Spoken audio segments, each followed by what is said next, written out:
जय माता दी दोस्तों, कैसे हैं आप सभी लोग।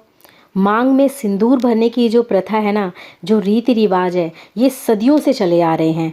माना जाता है कि एक सुहागन स्त्री का जो मुख्य श्रृंगार कहा जाता है ना, वो मांग का सिंदूर होता है।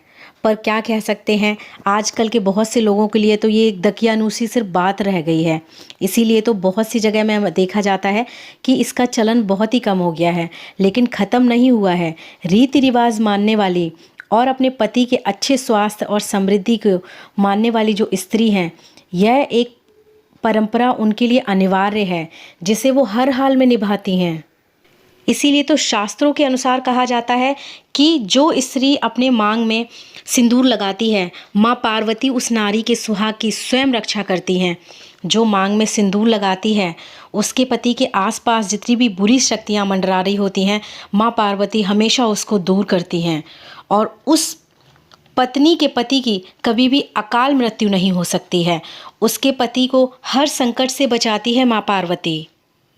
रामायण का एक प्रसंग तो आप सभी ने सुना होगा कि जब बाली और सुग्रीव के बीच में युद्ध हो रहा था, तब श्री राम ने बाली को एक पहली बार में नहीं मारा था।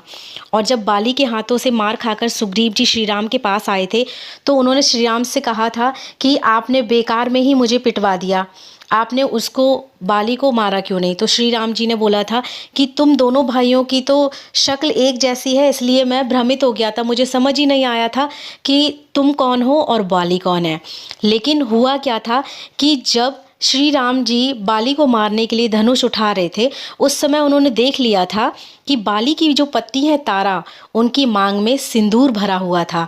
तो उन्होंने सिंदूर का सम्मान करते हुए बाली को नहीं मारा था। पर वहीं जब दूसरी बार सुग्रीव ने बाली को ललकारा था, तब तारा स्नान कर रही थी, तो उस समय उनकी जो मांग में था सिंदूर नहीं भरा हुआ था। उसी समय श्री राम जी ने बाण को छोड़ दिया था। जब मांग में सिंदूर भरा हो तो परमात्मा भी उसके पति का कुछ नहीं बिगाड़ सकते हैं। तो आप सोच सकते हैं कि सिंदूर की क्या शक्ति है।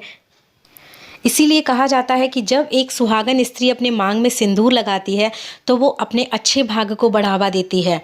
उसका जो वैवाहिक जीवन होता है वो सुखी बनता है।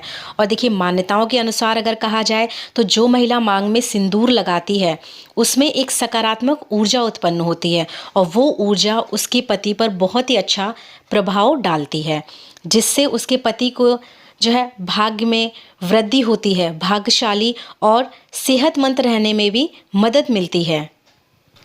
तभी तो एक बार हनुमान जी ने माता सीता को मांग में सिंदूर लगाते हुए देख लिया था। तो उन्होंने माता सीता से पूछा था कि माता, आप ये लाल रंग अपनी मांग में क्यों धारण कर रही हैं।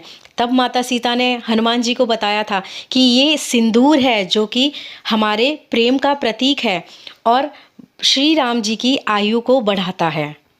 जिसके बाद से हनुमान जी ने अपने पूरे ही शरीर को सिंदूर से रंग लिया था। तभी तो संकट मोचन हनुमान जी के ऊपर जो चोला चढ़ाया जाता है, सिंदूर का चोला चढ़ाया जाता है।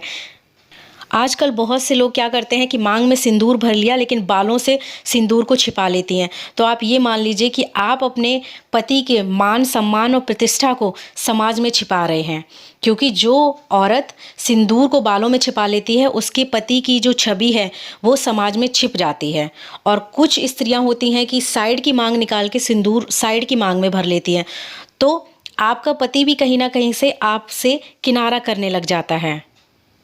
इसीलिए सभी सुहागिनों को सिंदूर लगाने का विशेष ध्यान रखना चाहिए। अगर पत्नी मांग के बीचों बीच सिंदूर लगाती है, तो उसके पति की अकाल मृत्यु कभी नहीं हो सकती है। बीच मांग में सिंदूर भरने से पति की आयु लंबी होती है, क्योंकि यह एक सिर्फ सिंदूर नहीं है, यह एक ताकत है, एक विश्वास है, एक परंपरा है, एक सौभाग्य है, एक रिवाज है और सबसे अधिक महत्वपूर्ण, यह एक नारी का सम्मान है और एक नारी की पहचान है।